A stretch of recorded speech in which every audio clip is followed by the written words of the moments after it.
দাম্পত্য জীবনে সুখী হওয়ার জন্য এই যে দিনদারিতা প্রয়োজন, এই দিনদারিতার একটা বড় অংশ হলো এটা। কোরআনে আল্লাহ রাব্বুল আলামিন 4 জন নারীর দৃষ্টান্ত দিয়েছে। কজন নারী? 4 জন। এর 2 জন হলো খারাপ আর 2 জন ছিলেন ভালো। স্বামী স্ত্রীর মধ্যে কোন রকম সমস্যা তৈরি হলে কিছু মানুষরূপী শয়তান পাবেন। এই জীবনে সুখী হওয়ার জন্য এই যে দিনদারিতা প্রয়োজন, এই দিনদারিতার একটা বড় অংশ হলো এটা। বহু লোক আছে নামাজ কালাম পড়ে, রোজা রাখে, দাঁড়িয়ে আছে, পর্দা করে, কোরআন তেলাওয়াত করে, সকল সুন্দর দোয়া জিকির করে, সব ঠিক আছে। মাগের সমস্যা হলো কি? সবর নাই, শুকর নাই। সবর নাই, শুকর নাই। শুকর যদি আপনি আদায় করতে চান তো বহু পয়েন্ট পাবেন শুকর আদায় করার। আপনি কিছু খুঁজে পাচ্ছেন না, আপনার স্বামীটার অন্য কোনো যোগ্যতা নাই, অন্য কোনো গুণ নাই, অন্য কোনো ভালো দিক নাই, এই বেচারা অন্তত পঙ্গু না, হাত পা সুস্থ একজন স্বাভাবিক মানুষ। কত মহিলা আছে তার স্বামী পঙ্গু হয়ে গেছে, তার স্বামী অ্যাক্সিডেন্টে হাত পা হারিয়ে ফেলছে, কিন্তু আগে থেকেই সমস্যা, শারীরিক বড় ধরনের সমস্যা আছে। তার যদি টাকা পয়সাও থাকে, তার স্বামীর যদি অন্য অনেক দিক থেকে ভালো হয়, এই একটা কারণে তার অশান্তি এবং কষ্ট হবে কি হবে না? তার মনে কষ্ট দুঃখ থাকবে না? তো তার যদি দুঃখ থাকে তো আপনার স্বামীটা মাশাআল্লাহ মাথা থেকে পা পর্যন্ত সুস্থ, তো আপনি সেটা শুকর আদায় করেন যেটা সুস্থ মানুষ আপনার স্বামী। এভাবে যে আপনি যদি নেয়ামত খুঁজতে যান, বহু কিছু খুঁজে পাবেন। যে হয়তো আপনার শ্বশুর ননদের দিক থেকে, শাশুড়ির দিক থেকে খুব একটা টর্চারের শিকার হন না, অনেক মহিলা সেদিক থেকে টর্চারের শিকার হন। অথবা আপনার শাশুড়ি ননদ খারাপ, আপনার স্বামীটা ভালো, কিংবা স্বামী শাশুড়ি ননদ সবগুলোর আচরণ খারাপ, ওই যে আচরণ আপনার সাথে খারাপ কিন্তু পরকীয়া আসক্তি নেই, কিংবা সে অলস না উপার্জন করে, কিংবা সে আপনাকে প্রহার করে না। আর যদি কোনো সান্ত্বনা খুঁজে না পান তো আসিয়ার দিকে তাকান। আসিয়া, ফেরাউনের স্ত্রী আসিয়া, তার দিকে তাকান। ফেরাউনের স্ত্রী আসিয়া, তিনি ফেরাউনের ঘর করতে গিয়ে অমানবিক কষ্ট তাকে স্বীকার করতে হয়েছে। যে জুলুম তাকে করা হয়েছে, যে টর্চার ফিজিক্যালি শারীরিকভাবে তাকে করা হতো শুধুমাত্র ইমানদার হওয়ার অপরাধে, শেষ পর্যন্ত তাকে উত্তপ্ত রোদের মধ্যে ফেলে দিয়ে, তাকে শুলের মধ্যে ফেলে রেখে অত্যন্ত নির্মম ভাবে শরীরে পেরেকের আঘাতে পেরেক পুঁতে মেরে তাকে রক্তাক্ত করে নির্মম ভাবে তাকে হত্যা করা হলো। তিনি শাহাদাত বরণ করলেন। আল্লাহ রাব্বুল আলামিন কোরআনে হাকিমে সে বিবরণও দিয়েছেন এবং তিনি আল্লাহর কাছে বলেছেন, রব্বিবনিলি ইনদাকা বাইতান ফিল জান্নাহ, আল্লাহ তোমার কাছে জান্নাতে একটা ঘর আমার জন্য বানিয়ে দিও। এ অমানুষ, এ জালেম স্বামীটার জুলুম স্বীকার করে আমি যাচ্ছি দুনিয়া থেকে, তুমি আমার জন্য ঘর বানিয়ে দিও। আল্লাহ রাব্বুল আলামিন শুধু ঘর বানান নাই, তার মৃত্যুর আগে তার সামনে উপস্থাপন করেছেন ফেরেশতাদের মাধ্যমে যে এইটাই তোমার ঠিকানা হবে। আমার যে বোনরা স্বামীর ব্যাপারে অভিযোগ করেন, আমি বলছি না যে কোনো অভিযোগকে পাত্তা দেওয়া যাবে না, অভিযোগ পাত্তা দেন, মুরব্বীদেরকে নিয়ে বসেন, দুই পক্ষের মান্যগণ্য মানুষদেরকে নিয়ে বসেন এবং নিজে তাদেরকে স্বামী স্ত্রী পরস্পরকে বোঝানোর চেষ্টা করেন, আল্লাহর কাছে দোয়া করেন, সবর করেন। কোনো কিছুতে যদি না হয়, কোনো আশা যদি না থাকে, বিজ্ঞ আলেমদের সাথে পরামর্শ করেন। যদি বিচ্ছেদ হওয়ার ভিতরে কল্যাণ থাকে সেটা যাওয়া যাবে, শেষ চিকিৎসা সেটা, কিন্তু তার আগে অনেকগুলো বিষয় আছে। আপনি আর কিছু খুঁজে না পান, আপনি একটু তার মধ্যে থাকা কোনো ভালো গুণ আবিষ্কার করার চেষ্টা করেন, অনেক পাবেন, অনেক পাবেন। আপনি যদি আমার কাছে নিয়ে আসেন আমি অনেকগুলো গুণ বের করে দিতে পারবো, অনেকগুলো গুণ বের করে দিতে পারবো। আর কিছুই পাচ্ছেন না, ফেরাউনের স্ত্রী আসিয়ার চাইতে বেশি তো কষ্ট আপনাকে দেয় না, তার চাইতে বেশি নির্মমতা তো নাই। কোরআনে আল্লাহ রাব্বুল আলামিন 4 জন নারীর দৃষ্টান্ত দিয়েছেন। কজন নারীর? 4 জন। এর 2 জন হলো খারাপ আর 2 জন ছিলেন ভালো। খারাপ নারীদের দৃষ্টান্ত দিয়েছেন যাদের, তারা একজন ছিলেন লূত আলাইহিস সালামের স্ত্রী, আর একজন ছিলেন নূহ আলাইহিস সালামের স্ত্রী। আর 2 জন ভালো নারীর দৃষ্টান্ত আল্লাহ তাআলা দিয়েছেন কোরআনে। তাদের একজন হলেন এই ফেরাউনের স্ত্রী আসিয়া, আরেকজন ছিলেন মারিয়াম, যিনি ঈসা আলাইহিস সালামের মা। সতী সাধবী ছিলেন, অনেক কথা সমাজের মানুষ তাকে শুনিয়েছে, তার চরিত্র নিয়ে অনেক প্রশ্ন তুলেছে, অনেক কষ্ট দিয়েছে, সবর করেছেন, ধৈর্য ধারণ করেছেন। আল্লাহ তাআলা তার পবিত্রতা শুধু ঘোষণাই করেন নাই, কোরআনের অংশ করে দিয়েছেন, ইনজিলের অংশ করে দিয়েছেন। কিয়ামত পর্যন্ত আগত লক্ষ লক্ষ কোটি কোটি মুসলমান, খ্রিস্টান, একাধিক ধর্মের মানুষেরা কিয়ামত পর্যন্ত তারা তার পুত পবিত্রতাকে স্বীকার করবে, মেনে নিবে, সেভাবে আল্লাহ তাআলা উল্লেখ করেছেন।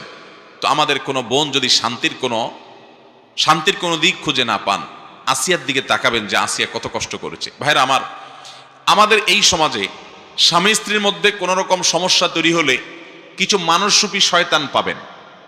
এরা আপনাকে উস্কে দিবে, বলবে যে আরে মাথা খারাপ, এর সাথে ঘর করা যায়? আছে না নাই? আপনার যদি সংসারটা ভেঙে যায়, এরপরে আপনার যে কষ্টের জীবন হতে পারে আপনার সামনে, নাও হতে পারে, যদি কোনো কষ্টের মুখোমুখি আপনি হন, তখন এই উস্কানি দাতাদের একটাকেও আপনি আর খুঁজে পাবেন না, এগুলো একটাকেও পাবেন না। এরা মেয়েদেরকে উস্কে দিবে যে স্বামীর কথা মানবো না, বদ্ধ করে থাকবো না, দেখবো এবার জগৎটাকে এটা করব সেটা করব বলে টুলে ফুসলে ফাসলায় বাইর করে। এরপরে তাদের পরবর্তী জীবনের যে স্ট্রাগল, যে যুদ্ধ, যে সংগ্রাম, যে কষ্ট, যে জুলুম, যে নিষ্পেষণ, যে সমস্যা, যে বিপদ, এগুলাতে আর এই উস্কানিদাতা একটাকেও পাওয়া যাবে। কোরআন আমাদেরকে বিভিন্নভাবে দাম্পত্য সম্পর্কগুলোকে টিকাবার জন্য বলেছে। আল্লাহর কাছে সবচেয়ে অপছন্দনীয় বৈধ কাজ হলো তালাক। কোথায় কোথায় তালাক, কোথায় কোথায় তালাক, যে সবর নাই বেসবর, এই জন্য সম্পর্কগুলো ভেঙে যাচ্ছে। ভাইরা আমার, আমরা স্বামী স্ত্রীর মধ্যে যদি বোঝাপড়ার অসুবিধা হয়, তাহলে সবর এবং শুকর এই দুইটা মাধ্যম দিয়ে এগিয়ে যেতে হবে, কোনোভাবে এগুলোকে হাতছাড়া করা যাবে না।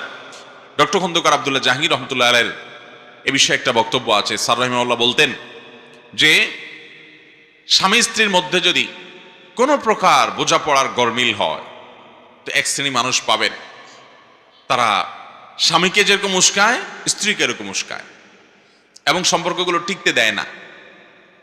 আর ইসলাম বলে, কোরআন এবং সুন্নাহ বলে না, পারলে তাদের মধ্যে মিল করে দাও, তাদের মধ্যে মীমাংসা করে দাও, দূরত্ব কমায় দাও, এবং কিভাবে দূরত্ব কমানো যায় সে উদ্যোগ গ্রহণ করো। আপনারা দেখবেন কোনো মহিলা তার স্বামীর কষ্টের কথা যদি কোনো মানুষের কাছে বলে, বিশেষ করে কোনো পুরুষের কাছে যদি বলে, তো অনেক পুরুষ আছে, এগুলো মানুষরূপী ইবলিস, এগুলোর পরিচয় আমি বলি, এগুলোর বৈশিষ্ট্যটা আমি বলি। এগুলো আছে মহিলাকে বলবে, হয়তো পর্দা করে না, বেপর্দা, মহিলাকে বলবে, ভাবি আপনার মতো সুন্দরী মহিলা এই লোকটার সাথে আসলে মানায় না, আপনার বাপ মা যে কি বুঝে তার সাথে বিয়ে দিল, আহারে আপনার জীবনটা শেষ হয়ে গেল। এটা হলো সাক্ষাৎ ইবলিস। যদি ইবলিস দেখতে চান, ওই লোকের দিকে তাকাবেন। ইবলিসের সুরত হয় সে ধরছে, আর নাহলে ইবলিস তার উপরে ভর করছে, দুটার একটা। কারণ বিয়ের পর একজন নারীকে একথা বলা মানে হলো তার সংসারে আগুন ধরায় দেওয়া। ঠিক একইভাবে পুরুষকেও এসে দেখেন অন্য কোনো মহিলা কিংবা তার কোনো পুরুষ বন্ধু দেখবেন এরকম উস্কানিমূলক কথা বলবে যে ভাই আপনার মতো রাজপুত্র ছেলে, আপনার জীবনে কত ভালো ভালো ছেলে পাওয়া যাইতো, ইস আপনার জীবনটা বহুত কষ্টে যাচ্ছে ভাই, খারাপ লাগে ভাই আপনার জন্য। এরকম ভালো মানুষ সাইজা অনেক লোক আছে কি আসে না? আপনি বুঝবেন যে এটা এক নম্বরের ইবলিস। এটা আমাকে ফুসলাচ্ছে, উস্কাচ্ছে আমার স্ত্রীর বিরুদ্ধে আমাকে। আবার কিছু আছে দেখবেন ডাহা মিথ্যা কথা বলে। কি মিথ্যা কথা জানেন? আইসা বইয়ের তারিফ করবে, এমন তারিফের তারিফ, এগুলো আরেক অমানুষ। আপনার বইয়ের তারিফ আরেক পুরুষের কাছে বলে বেড়াবেন, হাদিসে পরিষ্কার নিষেধ আছে, নবী করিম সাল্লাল্লাহু আলাইহি ওয়াসাল্লাম নিষেধ করেছেন। হ্যাঁ, একটা সহনীয় পর্যায়ে হতে পারে, বিশেষ করে তার প্রাইভেসি, ব্যক্তিগত বিষয়গুলোর কথা বলছে, সেগুলোর পরে হাদিসে নিষেধাজ্ঞা আছে। অনেকে আছে যে এই ক্ষেত্রে মিথ্যা কথা বলে, ডাহা মিথ্যা কথা। যা দেখেন বাসায় বউর সাথে সারাদিন চুলাচুলি চলে, হাতাহাতি চলে, ইউক্রেন রাশিয়ার যুদ্ধ চলে, কিন্তু অফিসে আইসা কলিগের সাথে, সহকর্মীর সাথে গাল গল্প দেয়, জানোস না দোস্ত আমার বউটা, আরে বাপরে বাপ আমার যা কেয়ার করে। ডাহা মিথ্যা কথা। এবার যে বেচারার কাছে বলে, ওই বেচারা একটু সোজা সরল বোকা শোকা, তখন চিন্তা করে হায় হায় রে আমার কপালে তো এরকম হইল না, আমার বউটা তো এরকম করে না। আবার ওই মহিলার কাছে দেখবেন কিছু মহিলা আছে, ইবলিস মার্কা মহিলা, আইসা মহিলাকে ফুসলাবে, বলবে কি জানেন, আরে আমার স্বামীটা কোনোদিন খালি হাতে আসে না, আমি নিষেধ করে তবু আমার খাওয়াইতে খাওয়াইতে শেষ, আমার বাপের বাড়িতে যাইতে 3 হাত ভরে নিয়ে যায়, হাত আছে 2টা, 3 হাত ভরে নিয়ে যায়। কোনোভাবে তারা আমি বলেও নিষেধ করলেও সে থামে না, শুনে না, এইরকম আদর করে আমারে। তখনই বেচারা চিন্তা করে হায় হায় রে আমি তো একটা অমানুষের ঘর করতেছি। তাহলে ভাইরা আমার, নবী করিম সাল্লাল্লাহু আলাইহি সাল্লামের সাথে যদি স্ত্রীর উম্মুল মুমিনিন ওয়া আজওয়াজুহু উম্মাহাতুকুম, কোরআনে আল্লাহ বলেছেন নবীর স্ত্রীগণ আমাদের কি মা, তাদের সাথে যদি নবী সাল্লাল্লাহু আলাইহি সাল্লামের টুনটান বোঝাপড়ার গরমিল হয়, মান অভিমান হয়, তাহলে আমাদের জীবনে এটা হতে পারে কি পারে না? তার জীবনে যদি হয় একবার, আমাদের জীবনে 100বার হবে, এটাই স্বাভাবিক। যদি কেউ বলে না আমার কিছুই হয় না, কোনো সমস্যা হয় না, একেবারে আমরা দুধের দোয়া, তাহলে বুঝতে হবে ডাল মে কুছ কালা হ্যায়। এগুলো বেশিরভাগ মিথ্যাবাদী, এরা মিথ্যাবাদী, গাল গল্পবাজ। বাইরে এসে ভালো সাজে, ভেতরে যায় দেখেন সারাদিন চুলাচুলি করে দোনোটা। বাইরে এসে ভদ্র সাজে। অনেক বোকাশোকা স্বামী আছে, অনেক বোকাশোকা স্ত্রী আছে, এগুলো না বুঝেই ফাঁদে পা দিয়ে দেয়, মনে করে হায় হায় রে, এতে আমি অমানুষের সাথে জীবনটা কাটাই দিলাম। একটু উস্কাই দিল, ভাবি আপনার মতো এত সুন্দর একটা মানুষ, ওই যে শরীয়ত কেন পর্দা করতে বলছে, কারণ এই অমানুষ বেপর্দা আপনার এই খারাপ পুরুষটা তার নজর পড়ছে দেখেই তো সে পাম্পট্টি মহিলাকে দিচ্ছে। এই মহিলাকে পাম্পট্টি দিয়ে বলবে, ভাবি আপনার মতো এরকম সুদর্শন একজন নারী, আহারে এ অমানুষ আপনার কদর করতে পারলো না, আপনার রূপ লাবণ্যের মূল্য সে কোত্থেকে দিবে ভাবি। মনে রাখবেন, সাক্ষাৎ ইবলিস এই লোক, সাক্ষাৎ ইবলিস। এই ইবলিস দেখে আপনার সাথে সাথে বুঝবেন যে এই বদের হাড্ডি আমার পাম্পটে দিচ্ছে, এর উদ্দেশ্য খারাপ, মতলব খারাপ। আর মতলব খারাপ হোক আর ভালো হোক, যাই হোক, সে আমার ভালো চায় না। ভালো চাইলে আমার স্বামীর সাথে আমার সম্পর্ক কিভাবে তৈরি হবে সে পয়েন্ট বলতো না, বলে সে সম্পর্ক দূর করার পয়েন্ট বলছে। মানুষ সুখে থাকার জন্য কৃতজ্ঞ থাকতে হবে, অকৃতজ্ঞ থাকলে পৃথিবীতে সবকিছু পাইও সে সুখী থাকতে পারে। সব পাইছেন, এরপরেও আপনার মনে হবে যে ওইটা তো পাই নাই, অভাব থাকতে পারে কি পারে না, বহু কিছু পাইছেন। আপনার স্ত্রী, তার ভিতরে অনেক গুণ আছে, কোনো গুণ নাই, আপনার চরিত্রটা তার মাধ্যমে হেফাজত হয়। একজন মুসলমানের কাছে এর চাইতে বড় আর কি চাওয়া হতে পারে? আর কি চাওয়া হতে পারে? তার রান্নাটা ভালো না, তার এটা ভালো না, তার ওইটা ভালো না, ডিমান্ডের আপনার শেষ নাই। বিয়ের যে মূল উদ্দেশ্য সেটা তো আপনার হচ্ছে যে আপনার চরিত্রের হেফাজত হচ্ছে তার মাধ্যমে। তার এই ঋণ আপনি কিভাবে শোধ করবেন? তার এই নেয়ামতটার মূল্যায়ন তো আপনার করা উচিত। ঠিক একইভাবে একজন নারী, তিনি একইভাবে দেখবেন যে আমার স্বামী, তিনি আর কিছু না হোক আমার উপর ছায়া হয়ে আসে। ডক্টর খন্দকার আব্দুল্লাহ জাহাঙ্গীর বলছেন যে ফুসলা ফাসলা যারা সম্পর্কগুলো ভেঙে দেয়, এই ভদ্র মহিলা বাচ্চা কাচ্চাগুলো নিয়ে অথবা একা একা যে সাফার করে বাপের বাড়িতে যায় উঠে, সে তখন বুঝতে পারে যে হায় রে, স্বামীর বাড়িতে কষ্ট দুঃখ যাই সহ্য করতাম না করতাম, বাপের বাড়িতে আসার পরে মনে হয় যে বোঝা। বিয়ে হওয়ার পরে বাপের বাড়িতে উঠে চলে আসলাম, ভাইদের কাছে, ভাবির কাছে, আশপাশের লোকদের কাছে তার যে অবস্থা থাকে, তখন তিনি আফসোস করতে থাকেন, আহারে ওইটাই তো ভালো ছিল। উস্কানি দাতাদের কাউকে তখন খুঁজে পাওয়া যায় না। এই জন্য ভাইরা আমার, দাম্পত্য জীবনে অশান্তির মূল এবং প্রধান কারণ হলো এইটা যে আমাদের মধ্যে সবরও নাই, শকরও। নবী করিম সাল্লাল্লাহু আলাইহি সাল্লাম বলেছেন, তুমি তোমার সঙ্গীর কোনো কিছু দেখে অসন্তুষ্ট, তোমার ভালো লাগে নাই, সাথে সাথে তুমি চিন্তা করো যে তার বহু গুণ আছে যেটা দেখে তুমি সন্তুষ্ট হতে পারো, যেগুলো অন্য অনেকের মধ্যে নাই কিন্তু তার মধ্যে আছে। তাহলে দেখবা তোমার সে কষ্ট কি হয়ে যাবে, দূর হয়ে যাবে। আরেকটা জিনিস হলো ভাই, দাম্পত্য জীবন এটাতে তুষ্ট থাকা খুব জরুরি। আমি যা পাইছি তাতে আলহামদুলিল্লাহ বলবো। আমার স্ত্রীর মধ্যে সমস্যা আছে, ওকে। আমার স্বামীর মধ্যে সমস্যা আছে, ওকে, সত্য। কিন্তু সমস্যা আরো বেশি থাকতে পারতো কি পারতো না? অতএব আল্লাহ তাআলা যেটুকু দিয়েছেন সেটুকু আলহামদুলিল্লাহ। আল্লাহ বলেছেন, লা ইন শাকারতুম লা আযীদান্নাকুম, তোমরা যদি আমার কোন নিয়ামত পাওয়ার পরে শুকর আদায় করো, আমি তোমাদের নিয়ামত আরো বাড়ায় দিব। ওয়ালা ইন কাফারতুম, আর যদি নিয়ামতের নাশকরি করো, ইন্না আযাবি লাশাদীদ, তাহলে আমার আযাব বড় কঠোর এবং শক্ত। আল্লাহ রাব্বুল আলামিন আমাদের সবাইকে সুখী দাম্পত্য জীবন তৌফিক এবং নসিব করুন। মুহতারাম হাজিরিন, যে দম্পতি পরস্পরের মধ্যে ভালোবাসা অনেক প্রগাঢ়, যাদের মধ্যে সম্পর্ক অনেক মজবুত সুদৃঢ়, তারা অন্যান্য সব বিষয়গুলো যদি ঠিক থাকে শরীয়তের, তাহলে তাদের তাকওয়ার দিক থেকেও তারা অগ্রসর, আলহামদুলিল্লাহ। তাহলে প্রথম পয়েন্ট আমরা পেয়ে গেলাম, আমাদের দাম্পত্য জীবনে সুখ এবং শান্তির জন্য পাত্রপাত্রী নির্বাচনের ক্ষেত্রে শুধু পাত্রপাত্রী নির্বাচন না, পাত্রপক্ষ পাত্রীপক্ষ উভয় পক্ষ যখন নির্বাচন করবেন, গোটা পরিবারকে দেখবেন, দিনদারিকা দেখে আপনি অগ্রাধিকার দিবেন, প্রাধান্য দিবেন, এবং দিনদারিতা নাই তাহলে অন্য বিষয় আপনি বিবেচনা করবেন। কিন্তু দিনদারিতার ক্ষেত্রে কোনো ছাড় হবে। ভাইরা আমার, অনেকে বলে বিয়ের সময় দেখবেন যে ছেলে নামাজ পড়ে কিনা, ছেলে আল্লাহর ভয় আছে কিনা, হালাল হারাম বুঝে কিনা। বলে না, এগুলো একটু অসুবিধা আছে, নামাজ পড়া নিয়মিত পড়ে না, আপনি বিয়ে করেন, মেয়ে তারা নামাজি বানায় নিবে। আছে না নাই? মেয়ে দিনদার কিনা, পর্দা করে কিনা, নামাজ কালাম পড়ে কিনা, তো বলে যে আপনারা বানায় নিবেন।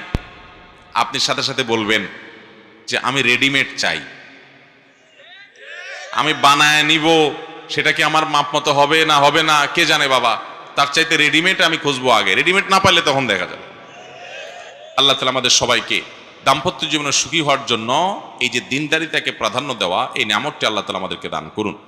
নবী করিম সাল্লাল্লাহু আলাইহি ওয়াসাল্লাম বলেছেন, আদ-দুনিয়া কুল্লুহা মাতা, দুনিয়াতে যত আল্লাহর সৃষ্টি আছে সবগুলাই মানুষ উপভোগ করতে পারে বিভিন্নভাবে।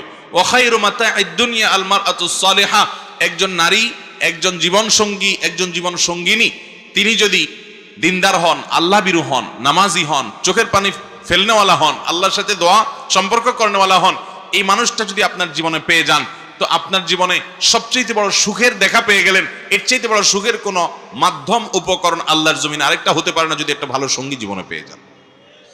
আর যদি সঙ্গীটা খারাপ হয়, তো টাকা পয়সা, অফিস আদালত, পদ পদবি যাই পাইছেন, জীবনটা জীবন্ত জাহান্নাম হয়ে যাবে। আল্লাহ আমাদের সবাইকে সুখী দাম্পত্য জীবন তৌফিক এবং নসিব করুন। দ্বিতীয়ত যে বিষয়টি লাগবে সুখী দাম্পত্যের জন্য, সেটা হলো আপনার সঙ্গীর যে সমস্ত বিষয়গুলো নিয়ে আপনি নেতিবাচক মন্তব্য করলে, দৃষ্টিভঙ্গি করলে তিনি কষ্ট পাবেন, খবরদার সেগুলো বলা আপনার জন্য জায়েজও নাই, উচিতও নাই, বলবেনও না। বরং তার সেই পয়েন্টগুলোতে আপনি খুব সিরিয়াস হবেন এবং দায়িত্বশীলতার পরিচয় দিবেন। যেমন ছেলে হলে আপনি মেয়ে পক্ষের কি দেখবেন? মেয়ে পক্ষের মেয়ের বাপ, মেয়ের মা, মেয়ের ভাই বোন, অর্থাৎ আপনার শ্বশুরবাড়ির লোকজন, তাদের প্রশংসা করবেন।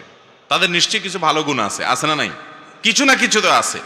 তো শুধুমাত্র ঘন ঘন ওই গুণগুলো বলবেন যে আমার শ্বশুর আব্বা, যে তোমার আব্বা মাশাআল্লাহ, এই জিনিসটা তোমার আব্বার খুব ভালো লাগে আমার কাছে, তোমার ভাইটার ওই গুণটা আমার খুব ভালো লাগে। আমাদের অনেক পুরুষরা আছে ব্যাককল, শুধু শ্বশুরবাড়ির বদনাম শোনা বউয়ের কাছে। এগুলোর নাম হলো ব্যাককল পুরুষ। আরে ঘর ঠিক তো দুনিয়া ঠিক।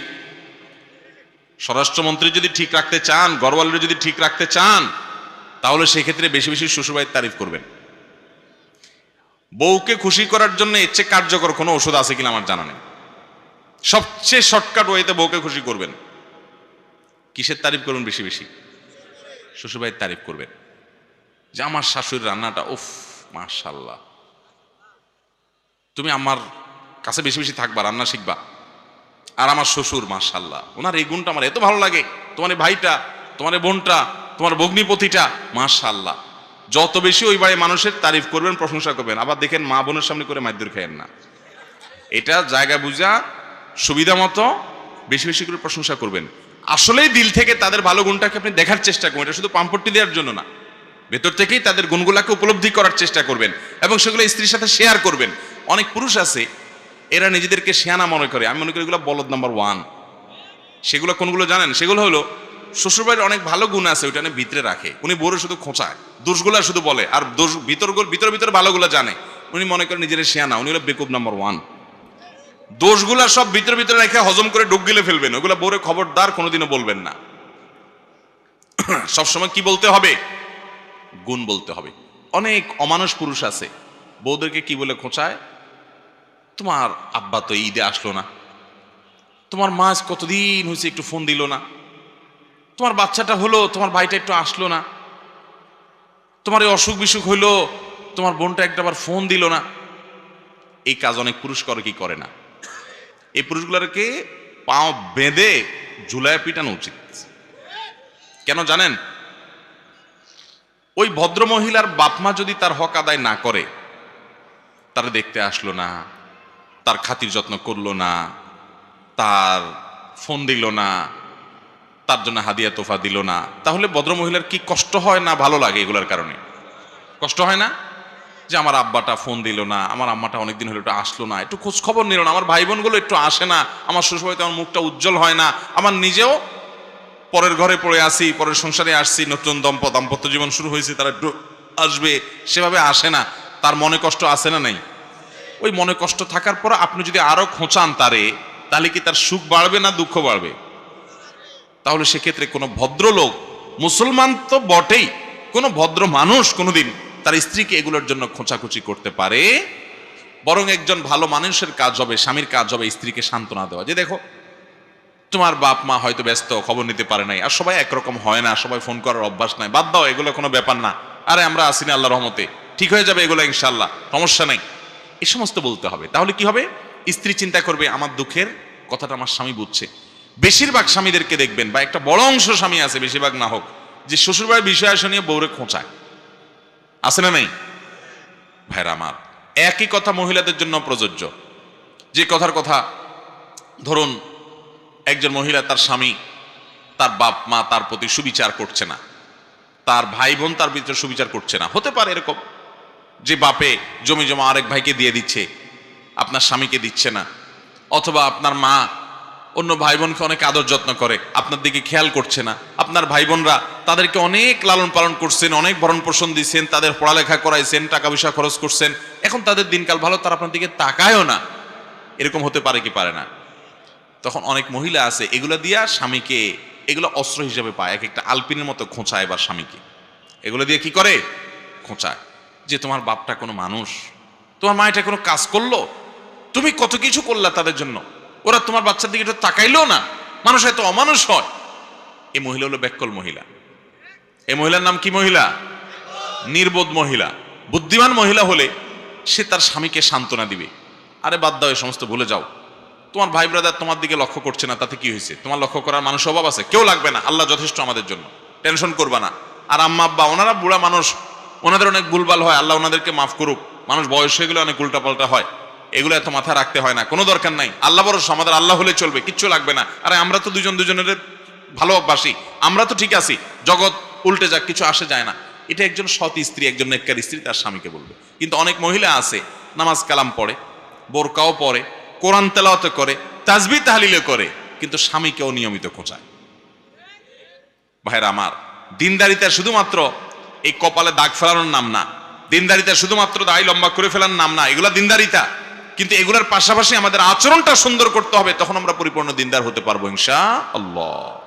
অতএব ভাইরা আমার, দাম্পত্য জীবনে এই সুখী হওয়ার জন্য দ্বিতীয় পয়েন্টটা খুব গুরুত্বপূর্ণ, যে আমার সঙ্গীকে কোন কথাটা বললে তার আঘাত হবে, তার দুর্বলতার জায়গাগুলো কি, সেগুলোকে টাচ না করা, স্পর্শ না করা, বরং সেগুলো তার সান্ত্বনা দেওয়া। স্বামী স্ত্রীকে, স্ত্রী স্বামীকে, পরস্পর পরস্পরকে। আর স্বামী হিসাবে বিশেষভাবে ওই যে বললাম, শ্বশুরের লোকদের তারিফ করবেন। যত বেশি শ্বশুরের লোকদের তারিফ করবেন, তত বেশি দেখবেন আপনার স্ত্রী আপনার অনুগত থাকবে, সম্পর্কটা ভালো থাকবে। আপনি স্ত্রীকে দিয়ে, শুধু স্ত্রীর কথা বলবো না, স্বামীর ক্ষেত্রে একই কথা। দাম্পত্য জীবনে পামপট্টি দেওয়া জায়েজ আছে। দাম্পত্য জীবনে পামপট্টি দেওয়া কি আছে? একজন মুসলমানের চরিত্রে মানুষকে বেহুদা পামপট্টি দেওয়া এমনি ভালো কোনো গুণ না, এটার মুদাহানাত বলে, তেল মারা বলে। বুঝতে পারছেন? এটা এমনিতে ভালো গুণ না, কিন্তু স্বামী স্ত্রীর জন্য এটা ভালো গুণ না, এটা জায়েজ আছে। একটু ঘুরায় ঘেরায় বললেও জায়েজ আছে। আপনি যদি আপনার বউকে বলেন যে তুমি চাঁদের চাইতেও সুন্দর। কিসের চাঁদ? আরে বাদ দাও, চাঁদ চাঁদ। বাসায় ঢুকে হঠাৎ করে লাইটটা বন্ধ করে দিলেন। আরে লাইট বন্ধ করছো কেন? লাইট দরকার নেই, তুমি থাকতে লাইট একেবারে নিষ্প্রয়োজন, কোনো দরকার নেই। শরবত বানায়া চিনিটা না দিয়া বললেন যে আঙ্গুলটা ধুয়ে একটু চুবাই দাও, কারণ তুমি চুবাই দিলে আর চিনি লাগবে না। আল্লাহ তোমার মধ্যে এত মিশ্রতা দিয়ে রাখছে, মাশাআল্লাহ। ভাই আর কয়টা শিখাই দিব?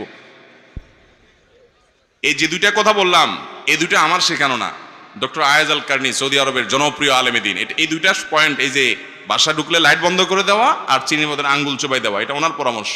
উনি কোন এক ইউনিভার্সিটিতে অনেক লোকের মধ্যে বক্তব্য দেওয়ার পর বলেছেন যে আমার এই পরামর্শ শুনে অনেক দম্পতি তাদের দাম্পত্য জীবনে সুখী হয়েছে, আমাকে পার্সোনালি তারা জানাইছে যে এই ওষুধ কাজ করছে।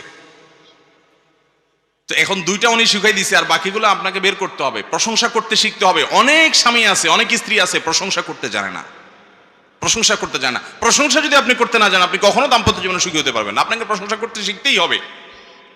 প্রশংসা প্রথম প্রথম করলে একটু, বিশেষ করে সারা জীবন দুর্নাম করছেন, এখন ওয়াজ শুনে যায় যদি বোর একটু পাম্পট্টি দেন, বলবে ব্যাপার কি, তুমি পাম দিতেছো আমারে ওই মৌলবীর ওয়াজ শুনে? প্রথম প্রথম একটু বলবে, কিন্তু আপনি পাম বন্ধ করবেন না, এসব শুনে চালায় যাবেন। আচ্ছা পাম না বলি, প্রশংসা, সুন্দর কথা বলি, প্রশংসা চালায় যাবেন। নিয়মিত যদি চালায় যান এবং সিরিয়াসলি দিল থেকে, এটা উপর দিয়ে না, দিল থেকে তার ভালো গুণগুলো দেখেন, দেখে আপনি মুখে বলেন, স্বীকৃতি দিতে শিখেন। মানুষ স্বীকৃতি চায়। শুনেন, স্ত্রী এই কাজ করে না, ওই কাজ করে না, আপনার নাস্তা বানায় খাওয়ায় না, আপনার জামাটা গোছায় দেয় না, আপনার কথাটা শুনে না, তর্ক করে, হান করে, তান করে, বহু বদনাম করেন। তো আপনি নিজে কিছুদিন তার ভালো গুণগুলো খুঁটে খুঁটে বলা শিখেন, এগুলো প্রশংসাগুলো করতে শিখেন, এগুলো স্বীকৃতি দিতে শিখেন। নিয়মিত যখন এটা করতে থাকবেন, শুধুমাত্র প্রশংসা করে আপনি তাকে খুন পর্যন্ত করতে পারবেন। খুন করা বুঝেন? মানে তাকে দিয়ে সব করাতে পারবেন। একই কথা পুরুষদের বেলাও প্রযোজ্য। স্বীকৃতি দিতে হবে, কৃতজ্ঞতা আদায় করতে হবে। সবচেয়ে দাম্পত্য জীবনে অশান্তির মূল কারণ হলো অকৃতজ্ঞতা। সারা জীবন সুখে ছিল, একদিন একটু চুন থেকে নুন খসছে, তোমার সংসারে এসে সুখের দেখাটাই পেলাম না, জন্মটাই গেল আমার দুঃখে দুঃখে, কি পাইছি তোমার সংসারে এসে? এ এক কথা সব বরবাদ। আল্লাহ রাব্বুল আলামিন আমাদেরকে দাম্পত্য জীবনে সুখী হওয়ার জন্য এই শর্তটিও মেনে চলার তৌফিক দান করুন। তাহলে নিজের সঙ্গীর, স্বামী স্ত্রী, যে আমরা বাংলার স্বামী বলি, স্বামী না, এটা সঙ্গী, সঙ্গী এবং সঙ্গিনী। আমরা বলি স্বামী, স্বামী মালিক তো প্রভু, মালিক। কোরআন এবং সুন্নাহ আমাদেরকে স্বামী স্ত্রীকে পরস্পর, আমরা যাদেরকে স্বামী স্ত্রী বলি, আমরা বোঝার জন্য স্বামী স্ত্রী বলতেছি, এভাবে স্বামী স্ত্রী বলে নাই। কোরআন হাদিস বলছে জাওজ, জাউজা। জাওজ মানে হলো সঙ্গী, জাউজা মানে সঙ্গিনী, আমার লাইফ পার্টনার, আমার জীবনের সঙ্গী। কিন্তু আমাদের এ অঞ্চলে বিশেষ করে হিন্দু ধর্ম মতে আপনার অনেক কুসংস্কার জন্য বিশ্বাস ছিল, সতীদাহ ছিল, অনেক কিছু ছিল, মানে স্বামী অনেকটা প্রভুর মতো ছিল। ইসলাম সেটা বলে না। ইসলাম বলে স্বামী স্ত্রী পরস্পরের সঙ্গী। হ্যাঁ, একজনকে আল্লাহ রাব্বুল আলামিন আরেকজনের উপর অভিভাবক বানিয়েছেন, দায়িত্বশীল বানিয়েছেন। মানে এই না যে কেউ মালিক আর কেউ ভৃত্য, কেউ মালিক আর কেউ গোলাম, এরকম না, সঙ্গী। অতএব সে মানসিকতা নিয়ে চলতে হবে, এক অন্যের প্রশংসা করতে হবে। তাহলে দাম্পত্য জীবনে সুখী থাকার জন্য দ্বিতীয় পয়েন্টটা হলো নিজের সঙ্গীর, জীবন সঙ্গীর যে সমস্ত দুর্বল জায়গা আছে সেগুলো নিয়ে ঘাটাঘাটি করা যাবে না, বরং তার ভালোগুলো বলতে হবে। তার বাবার বাড়ির, তার ভাই বোনের, তার মা বাপের ভালোগুলো বলতে হবে। এগুলো যত বেশি বলা বলি করা হবে তত বেশি দাম্পত্য জীবনে সুখী হওয়া যাবে ইনশাআল্লাহ। নাম্বার 3, অন্যের সুখের মিথ্যা গল্প বলা যাবে না, এমনকি সত্য গল্প বলা যাবে না। সত্য গল্প বুঝেন? কোন বন্ধুর বাসায় খাইছেন, বন্ধুর বউ রান্না বাড়া করছে, ডাইলটা ছিল জোস, আইসা বাসায় বলে বললেন, আরে কি ডাইল খাইলাম, ব্যাস দিলেন আর কি আগুন দিয়া, দিলেন আর কি পেট্রোল ঢাইলা সংসারে। এগুলা নির্বুদ্ধিতা। বিশেষ করে অনেক স্ত্রীরা আছেন, স্ত্রীরা কি বেচারে রান্না বাড়া করে কষ্ট করে, তার কাছে কষ্ট লাগে এগুলো শুনতে, কিন্তু আমাদের এই বদভ্যাস আছে যে আমরা এগুলো করি। যথাসময় এগুলো করবো না, যদি করিও সাথে সাথে আবার রিকভার করে ফেলতে হবে, যে ডাইলটা ভালো হয়েছে কিন্তু গোশতটা তোমার মতো হয় না, আবার মাশাআল্লাহ গোশতটা তোমার সেই। এখন সারাদিন শুধু মানুষেরটা শুনতে থাকবে, মানুষের ভেতর কষ্ট লাগবে। একই কথা মহিলাদের বেলাও প্রযোজ্য, যে কারোর স্বামীর কোনো ভালো গুণ আছে, এটা দেখে আপনার স্বামীকে আপনি খোঁচাখুচি করলেন না, যদি এটা বলতেও হয় পাশাপাশি আপনার স্বামীর একটা ভালো গুণ বলেন, যে তোমার এই গুণটা মাশাআল্লাহ, এটা কিন্তু অন্য বউরা কল্পনাও করতে পারে না তাদের স্বামীর মধ্যে, আল্লাহ আমাকে দিচ্ছে, আল্লাহ শুকর, আলহামদুলিল্লাহ। দাম্পত্য জীবনে প্রশংসা জায়েজ আছে। ওই যে বলছিলাম, আপনি আপনার স্ত্রীকে যদি বলেন যে তুমি চাঁদের চাইতেও সুন্দর, চাঁদের চাইতে উজ্জ্বল, কথাটা কি সত্য না মিথ্যা? ডাহা মিথ্যা কথা না? চাঁদের চাইতে কেমন উজ্জ্বল হয়? কিন্তু এই মিথ্যা জায়েজ আছে, এই মিথ্যা জায়েজ আছে, মানে এটা রূপক অর্থে বললেন আর কি, এটা ঘুরে ওই যে পাম্পট্টিমূলক মিথ্যা আর কি, যেটাকে বলছে, বুঝেন নাই কথা? দাম্পত্য জীবনের সুখের জন্য আবার দেখেন, সব মিথ্যা যা বউর সাথে মেরে দিয়েন না। শাড়ি একটা 500 টাকা দিয়ে কিনে আইনা বললেন 2000 টাকা দিয়ে কিনে আনছি, ওই মহিলা কোনোভাবে যদি ওইটার ওই মূল্য ট্যাগ যদি কোনো রকম খুঁজে মুজে পায়, তখন বলবে যে এই বাটপার তো সারা জীবন আমার সাথে তাহলে বাটপারই করে গেছে। ওই রকম ডাহা মিথ্যা বলা যাবে না, পাম্পট্টিমূলক, প্রশংসামূলক, একটু একে অন্যকে প্রশংসা করা, এগুলো স্বামী স্ত্রী একে অন্যের প্রতি করতে পারবে। কারণ ইসলাম চায় দাম্পত্য জীবনে সুখ আসুক, আর সুখের জন্য এই জিনিসটা অনেক জরুরি, প্রশংসা করতে শিখতে হয়। চেষ্টা করবো না ইনশাল্লাহ আমরা, ভাইরা আমার। তাহলে তৃতীয় যে দাম্পত্য জীবনে সুখী থাকার জন্য জরুরি, সেটা হলো আরেকজনের সুখ দেখে সেটা বাড়িতে এসে বলা যাবে না। ওই যে আরেকজনের ডালটা খেয়ে ভালো লাগছে, বাড়িতে এসে ওটা গল্প বেশি দিতে যাবেন না। হালকা পাতলা যদি বলেও ফেলেন, পরে চিন্তা করলেন হায় হায় কি করলাম, তাহলে সাথে সাথে আবার রিকভার করে ফেলবেন। ঠিক একইভাবে ওই যে মহিলাদের কথাও বলছি, যে অন্যের সুখ, আর আমি এর আগে বলেছি বেশিরভাগ মানুষ এক্ষেত্রে মিথ্যা কথা বলে। বেশিরভাগ মানুষ আইসা আপনার কাছে গল্প দিবে তার বইয়ের, আরে জান্না দোস্ত তোর ভাবি সে কি রান্না, সে কি কেয়ারিং, সে কি ইয়া, আপনি ধরেই নিবেন যে বেটা অর্ধেকের বেশি চাবাজি করতেছে, এটা বাতিলের খাতা। বেটা তোমার বউ জান্নাত থেকে উঠে নিয়ে আইসো, একের কোনো অভিযোগ নাই। নবী করিম সাল্লাল্লাহু আলাইহি সাল্লামের স্বামী স্ত্রীর মধ্যে যদি ভুল বোঝাবুঝি হয়, তোমার বউ নিয়ে একবার তুমি এত হ্যাপি, এই অতিরিক্ত গল্পবাজ, বউর ব্যাপারে অতিরিক্ত গল্পবাজ, এদের কথাকে ইগনোর করবেন, এদের কথা বাদ দিবেন, তাহলে আপনি সুখী থাকতে পারবেন। আর যদি ওটাকে মাথায় ক্যাচ করে নেন বোকার মতো, যে হায় হ্যাঁ রে, তাহলে আমার কপালে তো এরকম নাই, আমার বউটা তো এরকম না, তো শেষ। কথা কি বুঝাতে পারছি? তাহলে সুখে থাকার জন্য অন্যের সুখের মিথ্যা গল্প, এমনকি সত্য গল্প বাসায় এসে প্যান প্যান প্যান করে বউর কাছে বলবেন না, বউ স্বামীর কাছে বলবেন না।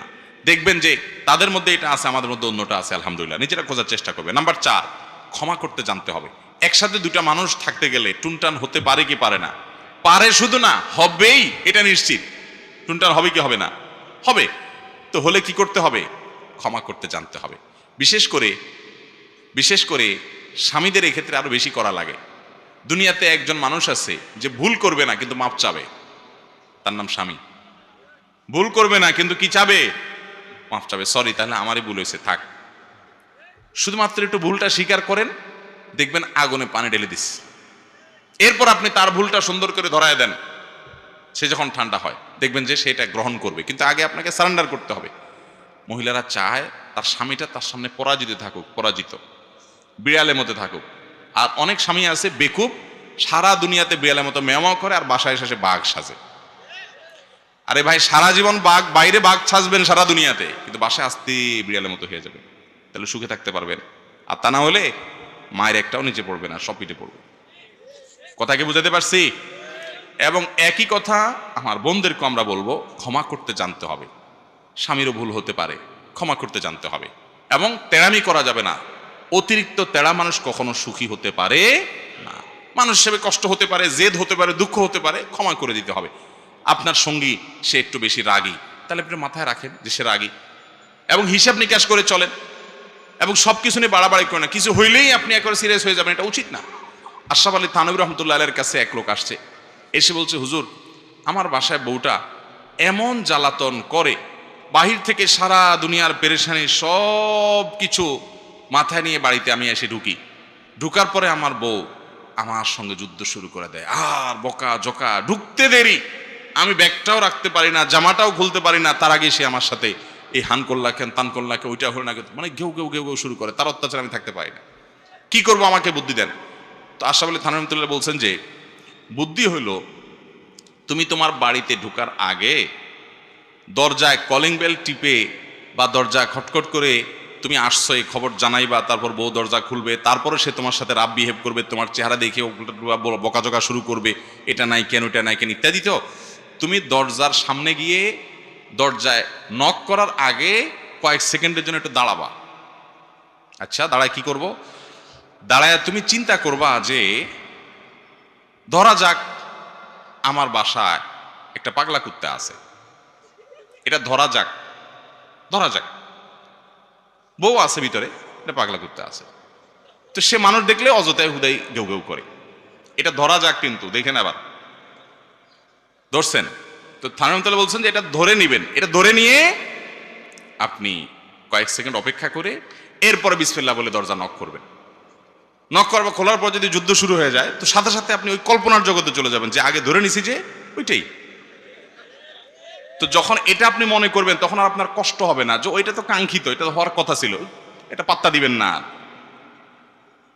তো লোকটা ঠিকই আয়সা বাসায় ওইটা অ্যাপ্লাই করছে, ওই সিস্টেম। আয়সা চিন্তা করছে যে বাসায় গেলেই তো ঘেউ ঘেউ শুরু হবে, এটা আমি মাইনে নিলাম, আমার বাসায় এরকম কিছু আছে। বিসমিল্লাহ বলে নক করছে, খুলছে, শুরু হয়ে গেছে যুদ্ধ। তো একটা পর্যায়ে, প্রতিদিন কি আর এভাবে শুরু হয়, একটা পর্যায়ে শুরু হয়, তো যাই হোক, এটা যখন শুরু হয়েছে তখন ভদ্রলোক মনে মনে ওইটা চিন্তা করছে। ওইটা চিন্তা করার পরে তার মনের মধ্যে ফিক করে সে হেসে দিচ্ছে। এবার বউ উল্টা আবার খেপছে, তুমি হাসলা কেন? প্রতিদিন আমি চেতলে তুমিও চেতো, দুজন মিলে আমরা যুদ্ধ করি, চুলাচুলি করি, আজকে দিয়ে কাহিনী ভিন্ন। আমি চেততেছি আর তুমি পিক পিক করে হাসতেছো, কাহিনী কি? মিটমিট করে হাসির কাহিনীটা কি? স্বামী তো বলে না, না না কিচ্ছু না, কিচ্ছু না, তুমি চালাও, তুমি তোমারটা চালাও। বই কি আপনার আর ঝগড়ার মুডই নষ্ট হয়ে গেছে বেচারির। কিসের ঝগড়া করব? আমি করতেছি ঝগড়া, সে হাসতেছে, তাহলে তো একা তো তালি বাজে না, কেমনি কি? এবার স্বামীরে বহুত পাম্পট্টি দিচ্ছে যে আচ্ছা বলো কি কাহিনী, কি আমার বলো। বহুত আদর যত্ন করে পাম্পট্টি দিয়া টিয়া তার কাছ থেকে বাহির করার চেষ্টা করেছে। স্বামীও বেকুব স্বামী বলে দিছে, দেখো এক হুজুরের কাছে গেছি, উনি আমাকে এই বুদ্ধি দিছে, আমি সেই বুদ্ধি মানছি, আমার এখন আর কষ্ট হয় না, তুমি ঘেউ ঘেউ করলে আমার ওই চিত্র মাথায় আসে, আমার হাসি আসে। এখন স্ত্রী এর পর থেকে চিন্তা করতেছে, হায় হায় সর্বনাশ, তাইলে তো এই লোককে আমি সামনে থেকে এটা বললেই সে আমার ওইটা কল্পনা করবে। এবার বউ আর চিল্লাচিল্লি করতে পারে না বেচারি। পরের দিন এসে আবার সে ওই যে বিসমিল্লাহ পড়ে দাঁড়াইছে, চিন্তা করছে, হ্যাঁ তাহলে বাসায় কিছু একটা আছে, এখন চিল্লাচিল্লি শুরু হবে। এরপর বিসমিল্লাহ পড়ে নক করছে, খুলছে, খুললে এবার দুজনই হাসে। বউ চিন্তা করতেছে কি বলবো, আর সে আমার মনে মনে কি চিন্তা করবে, বাবা দরকার নাই বিখ্যাতা কুত্তা ঠেকা, ঝগড়ার দরকার নাই, আমার ইজ্জত বাঁচাই, থামি। এই গল্প আপনাদেরকে বলার উদ্দেশ্য হলো আশরাফ আলী থানভী রহমতুল্লাহর মতো মানুষ, এত বড় মানুষ, তিনি এরকম বুদ্ধি দিয়েছেন এক ব্যক্তিকে শুধুমাত্র দাম্পত্য জীবনে স্বামী স্ত্রীর মধ্যকার ঝগড়াঝাটি, মনোমালিন্য এগুলো দূর করবার জন্য অনেক ধরনের পলিসি অ্যাপ্লাই করতে হয়, একটু চালাক চতুর হতে হয়। হয় একেবারে বোকা হন, তাহলে আপনি সুখী হবেন, আর নাহলে খুব চালাক হন, মাঝামাঝি চালাকের ভান ধরবেন, আপনি সুখী হতে পারবেন না। একেবারে বেকুব সেকুব হন, কোনো অসুবিধা নাই, যেমনে উল্টাবে এমনি উল্টিবেন, সেটা এক পথ। আরেকটা হলো কি, খুব শেয়ানা পাবলিক, বুদ্ধিশুদ্ধি করে চলবেন। স্বামী স্ত্রী পরস্পরকে যদি বুঝতে না পারে, যে স্বামী স্ত্রী বুঝবে যে আমার স্বামীটা এই কথাটা বলে রাগ হয়েছে, তাহলে আমি এটা বলবো না, তাহলে আমি এই ক্ষেত্রে অন্য কোনো পলিসি অ্যাপ্লাই করব। আমার স্ত্রীটা এভাবে বললে এরকম হয়, তাহলে আমি অন্য কোনো পলিসি অ্যাপ্লাই করব, এরকম করতে হবে। এছাড়া কোনো দাম্পত্য জীবনের সুখে থাকা সম্ভব